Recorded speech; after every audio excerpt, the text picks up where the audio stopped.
ছুটে যাওয়া নামাজের রাকাতগুলো নিজে আদায় করার সময় সূরা মেলাতে হবে কি না? খুব দরকারি এবং গুরুত্বপূর্ণ একটি প্রশ্ন। অনেকেই প্রশ্ন করে থাকেন। প্রায় আপনার ইমামের পেছনে সালাত আদায় করতে গিয়ে যদি 2 রাকাত 3 রাকাত ছুটে যায়, ধরুন 4 রাকাত ওয়ালা নামাজের আপনি শেষের 1 রাকাত পেয়েছেন, আপনার 3 রাকাত ছুটে গেছে। এখন এই রাকাতগুলো আপনি কিভাবে আদায় করবেন? এখানে 2টা দিক আছে, একটা হলো কেরাত পাঠ, আরেকটা হলো বৈঠক। এই বৈঠক এবং সূরা ফাতিহার সাথে অন্য সূরা মিলানো, এগুলো আপনি কিভাবে করবেন? সূরা ফাতিহার সাথে অন্য সূরা মিলাবেন কি মিলাবেন না, এবং বৈঠক কোন হিসাবে করবেন, এটার উত্তরে আমরা বলবো বৈঠকের বিষয়টা খুবই সহজ। আপনি যদি শেষের রাকাত পান 4 রাকাত ওয়ালা নামাজের, তাহলে আপনি নিজে যখন ইমাম সালাম ফেরানোর পরে সালাম ফেরানো ছাড়া আপনি দাঁড়ায় যাবেন, দাঁড়ায় গিয়ে আপনি যখন সালাত শুরু করবেন, আপনার প্রথম রাকাতে আবার বৈঠক করবেন। ইমামের সাথে তো বৈঠক করছেনই, এরপরে দাঁড়ায় যখন আপনার 3 রাকাত ছুটছে, ওই 3 রাকাত পড়া শুরু করেছেন, ওই 3 রাকাতের প্রথম রাকাতে আপনার আবার বৈঠক করবেন। তাহলে পরপর 2টা বৈঠক হবে, হোক, কোনো অসুবিধা নেই। কারণ আপনার এই প্রথম রাকাতটা মূলত আপনার জন্য দ্বিতীয় রাকাত, কারণ 1 রাকাত ইমামের সাথে পেয়েছেন, আরেকটা একা একা পড়ছেন, তাহলে এটা কত নম্বর রাকাত হলো? দ্বিতীয় রাকাতে বৈঠক করতে হয়, সেই হিসাবে আপনি এখানে বৈঠক করবেন। তাতে 2 বৈঠক হোক, সমস্যা নেই। প্রথম বৈঠকটা হলো ইমামের অনুকরণ করতে গিয়ে, ইমাম যেহেতু বসছে আপনি দাঁড়াইতে পারেন না, সেজন্য বাধ্য হয়ে বসেছেন, এটা হলো আপনার মূল বৈঠক, যেটা আপনি একাকে আদায় করছেন। তাহলে বৈঠক কোথায় করবেন বুঝতে পেরেছেন তো? আর বাকি তৃতীয় রাকাতে, অর্থাৎ 1 রাকাত ইমামের সাথে পেলেন, নিজে একাকে 1 রাকাত পড়লেন, নিজে একাকি পরবর্তী রাকাতে আপনি তো বৈঠক করবেন না, কারণ 3 নম্বর রাকাত। আর শেষের রাকাতে বৈঠক করতেই হবে, কারণ সেটা 4র্থ রাকাত। মাগরিবের নামাজ যদি হয়, তাহলে এমনও হতে পারে যে 3 রাকাতে বৈঠক হতে পারে কি পারে না? কেউ যদি মাগরিবের শেষের রাকাত পায়, তাহলে ইমামের সাথে বৈঠক তো করতেই হবে। তার 2 রাকাত ছুটছে, তাহলে সেই 2 রাকাতের প্রথম রাকাতে আবার বৈঠক করা লাগবে কি লাগবে না? কেন লাগবে? কারণ সিরিয়ালে এটা কত? দ্বিতীয়। তা দ্বিতীয় হওয়ার কারণে বৈঠক করতে হবে।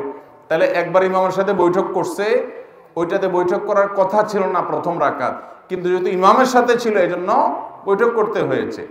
আবার নিজের প্রথম রাকাতে বৈঠক করছে, কারণ সিরিয়ালে দ্বিতীয়।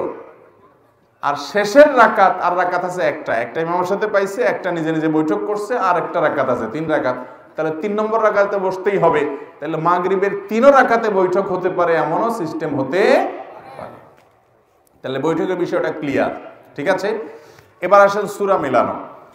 সূরা মিলানোর জন্য ওলামা একরাম এবং ফোকাহ একরামের 2টি মত আছে। অনেক ওলামা একরাম বলেছেন, ইমামের সাথে যে নামাজগুলো ছুটে গেছে, 3 রাকাত 2 রাকাত, যেগুলো ছুটে গেছে, পায় নাই, সেই নামাজগুলো যখন মুক্তাদি পরবর্তীতে ইমাম সালাম ফেরানোর পর তিনি দাঁড়িয়ে একা একা আদায় করবেন, এগুলো তার সালাতের শেষ অংশ। অনেক ওলামা একরাম ফোকাহ একরাম বলেছেন শেষের রাকাত। ইমামের সাথে যেগুলো পাইছে সেগুলো প্রথম দিককার রাকাত, আর যেগুলো ছুটে গেছে সেগুলোকে শেষের রাকাত গণ্য করেছেন। যারা শেষের রাকাত গণ্য করেছেন সেই মত অনুযায়ী সূরা মিলাবেন না। কিন্তু এই মতের চাইতে অধিকতর অগ্রগণ্য মত এবং সতর্কতাপূর্ণ মত হলো যে যেই রাকাতগুলো ছুটে গেছে সেগুলোকে মুক্তাদি যখন একাকি আদায় করবেন, সেগুলোকে শুরুর দিককার রাকাত ধরবেন। আর যখন শুরুর দিককার রাকাত ধরবেন, তখন সূরা ফাতিহার সাথে অন্য সূরা মিলাবেন। বুঝাতে পেরেছি? এবার আসেন আমরা এক্সাম্পলে যাই। 4 রাকাত ওয়ালা নামাজ, শেষে 1 রাকাত পাইছেন ইমামের সাথে, ইমাম সালাম ফিরে ফেলেছে, আপনি সালাম ফেরাবেন না। ইমামের সালাম দোনোদিকে ফেরানো হয়ে গেছে, তারপর আপনি দাঁড়িয়ে আপনার ছুটে যাওয়া সালাত আদায় করবেন। ছুটে যাওয়া সালাত যখন আদায় করছেন, আপনার প্রথম রাকাতে সূরা ফাতিহাও পড়বেন, সাথে সূরাও মিলাবেন। কেমন যেন আপনি সালাতের প্রথম অংশের রাকাতগুলো ছুটে গেছে ইমাম সাহেবের সাথে, সেগুলো আদায় করতেছেন। একইভাবে আবার দ্বিতীয় রাকাতেও সূরা ফাতিহার সাথে সূরা মিলাবেন। আপনার তৃতীয় রাকাতে আর সূরা ফাতিহার সাথে সূরা মিলাবেন না, কারণ 2 রাকাত তো সূরা মিলানো হয়েই গেছে। এটা তো 3 নম্বর রাকাত সিরিয়ালে, সেখানে তো সূরা মিলানো নাই। কথাকে বুঝাতে পারছি? এবার আসুন 4 রাকাত ওয়ালাটা আপনারা বলেন দেখি।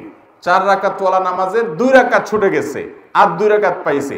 তাহলে ইমামের সালাম ফেরানোর পর দাঁড়ায় যখন 2 রাকাত পড়বে, সেই 2 রাকাতে সূরা ফাতিহার সাথে সূরা মিলাবে না মিলাবে না? কেন মিলাবে? কেরাতওয়ালা 2 রাকাত তার ছুটে গেছে, সূরা ফাতিহার সাথে সূরা মিলানো 2 রাকাত তার ছুটে গেছে, তাছাড়া ওই 2 রাকাত তার নামাজের যেগুলো সে পরে আদায় করতেছে এটা নামাজের প্রথম অংশ ধরা হচ্ছে, যার কারণের সাথে সূরা মিলাবে। যদিও ফকর আকরামের আরেকটা মত আছে, কিন্তু এই মতটা অধিকতর সতর্কতাপূর্ণ। কথা কি বুঝতে পারছেন? তাহলে এই নিয়মে ছুটে যাওয়া রাকাতগুলো আপনি আদায় করবেন, ইনশাআল্লাহ বিদিনিল্লাহ সালাত হয়ে যাবে।